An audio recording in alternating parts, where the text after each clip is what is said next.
युद्ध किसी के साथ भी हो, लेकिन दोस्तों का सहयोग काफी अहम होता है। अगर चीन और भारत के बीच युद्ध होता है तो दुनिया के वो 10 देश कौन से हैं जो भारत के साथ खड़े रहेंगे, डायरेक्ट या फिर इनडायरेक्ट। वैसे भारत के 2 ही देशों से तनाव रहता है, एक तो चीन और दूसरा है पाकिस्तान। तो चीन से तनाव ज्यादा रहते हैं और चीन से ही भारत को ज्यादा खतरा है। इसलिए अगर चीन से युद्ध होता है तो भारत के साथ वो कौन कौन से देश हैं जो खड़े रहेंगे। पहले बता दूं कि दोस्त दोस्त होते हैं, छोटे बड़े कमजोर या फिर ताकतवर नहीं होते, और हर किसी का सहयोग बहुत ही महत्वपूर्ण होता है। शुरुआत करेंगे भारत के पड़ोसी देशों से। तो सबसे पहले बात करूंगा अफगानिस्तान की।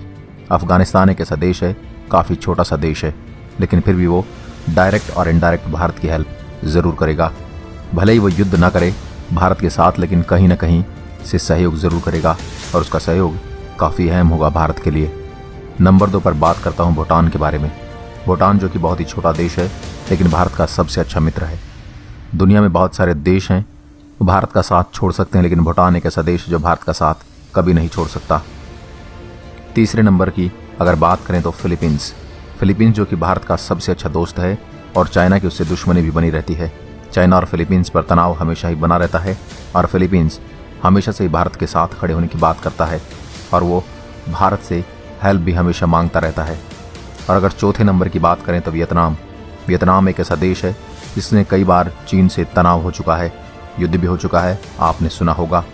वियतनाम हमेशा से ही चीन से परेशान रहा है और भारत से सहयोग मांगता भी है और सहयोग करने की बात भी करता है।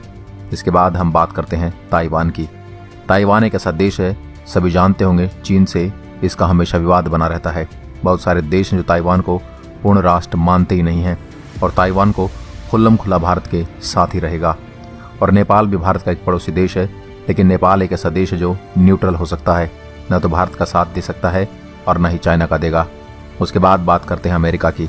अमेरिका ऐसा देश है जो भारत के साथ हमेशा खड़े रहने की बात करता है। वैसे अमेरिका पर कोई भरोसा नहीं करता, लेकिन चीन की बात है तो अपने फायदे के लिए, क्योंकि चीन से उसकी हमेशा से अनबन रहती है, चीन से उसकी हमेशा प्रॉब्लम रहती है। इस वजह से वो भारत का साथ दे सकता है, डायरेक्ट या फिर इनडायरेक्ट, किसी भी तरीके से भारत का साथ वो ज़रूर दे सकता है। उसके बाद बात करते हैं रशिया की। अमेरिका और रशिया दोनों दुनिया के बहुत ही अहम देश हैं, क्योंकि बहुत ज़्यादा हथियार उनके पास और बहुत ही ताकतवर देश दोनों हैं। होता क्या है, जहाँ पर अमेरिका रहता है वहाँ पर रूस होता नहीं है, ये इतिहास गवाह है इसका। लेकिन भारत के साथ अगर किसी से भी युद्ध होता है तो रूस या तो भारत का साथ देगा या फिर किसी का भी साथ नहीं देगा, न्यूट्रल हो जाएगा। 2 ही बात हो सकती है, क्योंकि 70% वेपन जो हथियार हैं भारत रूस से ही लेता है। तो रूस द्वारा दी गई हथियारों से जब भारत लड़ेगा तो रूस कभी नहीं चाहेगा कि भारत के हथियार कमज़ोर पड़े और भारत कमज़ोर पड़े।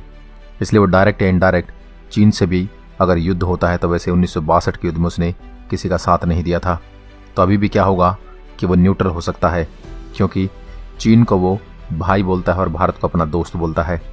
उसके बाद बात करते हैं जापान की। जापान जो कि खुल्लम खुल्ला कहता है भारत का साथ देंगे, क्योंकि बहुत सारे व्यापारिक संबंध हैं और बहुत सारे संबंध हैं भारत और जापान के बीच। फिर उसके बाद नंबर आता है फ्रांस का। फ्रांस तो आप सुनते ही रहते हैं, हमेशा भारत का साथ देने की बात करता है। जो राफेल भारत ले रहा है वो भी फ्रांस से ले रहा है और बहुत सारे हथियार पहले भी भारत फ्रांस से ले चुका है। मिराज जो फाइटर प्लेन है वो भी फ्रांस से लिया गया है और राफेल जो कि फ्रांस से ही आ रहा है। तो फ्रांस हमेशा से कहता है भारत का साथ देंगे। और फिर फाइनली नंबर आता है इसराइल का। इसराइल तो साफ साफ कहता है कि भारत से युद्ध लड़ने के लिए पहले इसराइल से लड़ना होगा। दोस्तों ये थे कंट्रीज जो भारत का साथ दे सकते हैं। तो दोस्तों आप भी अपनी राय ज़रूर देना कि मैं सही हूँ या नहीं, और आपको भी जो गलत या सही लगता है वो हमें कमेंट में ज़रूर राय देना। आज के लिए बस